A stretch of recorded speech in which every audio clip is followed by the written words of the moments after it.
After losing the Heritage last week, we changed some things up and we felt confident all week, had good practices, and we went in the game with a lot of confidence.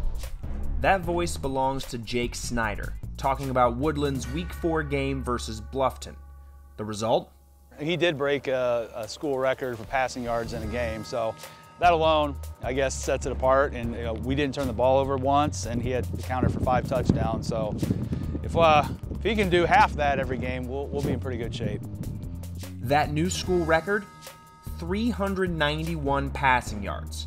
And Snyder achieved it by completing 30 of his 36 passes. 3 of them were touchdowns, and he ran in 2 more touchdowns. And all things considered, Jake Snyder is our Player of the Week from Week 4, the first quarterback to earn that honor this season. Snyder executed very well and putting some money balls on target, and we scored a lot. A big offensive output in a big Warrior win. It was huge. We got our first win of the year, and it was against a team that we weren't supposed to beat, or we weren't picked to beat. Nobody picked us to win. I'm sure nobody in our school thought we were going to win. But people in the room thought we could win. So the fact that we won, I'm hoping it's a springboard for us. It gives us, again, a huge confidence boost and tells us that we can win these games. Winning those games is a lot easier when the Warriors signal caller can carve up a defense like he did last week. Good news for Woodlan, the junior Snyder is starting to show he's a serious dual threat. Snyder in the shotgun, they'll have the 4 wide receivers spread out. He'll take the low snap, and Snyder will just go ahead and walk it in himself and get the score for the Woodlan Warriors.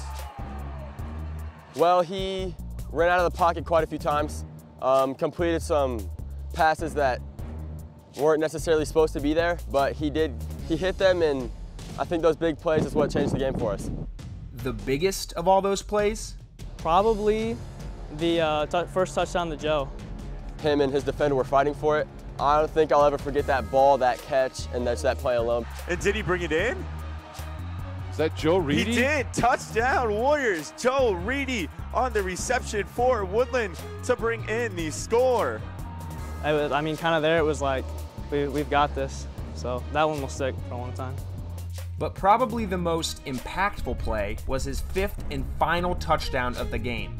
That one came with less than 5 minutes to go in the game. Some deja vu to seal the dub.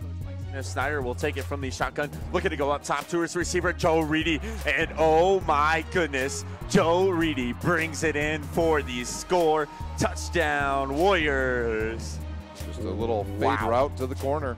He always gives me a chance where I can get it, not a defender. So yeah, it's just a player-to-player connection that I think we have and most players don't. That's an intriguing combo to keep an eye on. It'll also be intriguing to keep an eye on how Snyder uses his newfound freedom to move forward from one of the best performances in school history. You know, that may be a sign of things to come, just give him a little bit more freedom as I trust him more and more. He grew exponentially this week. It really was a massive takeoff. So I'm hoping that things are clicking now, and that'll be a future for us. As for the near future, a date with the Southern Wells Raiders awaits Woodlan on Friday. Until then, this has been Blake Baker with Summit City Sports.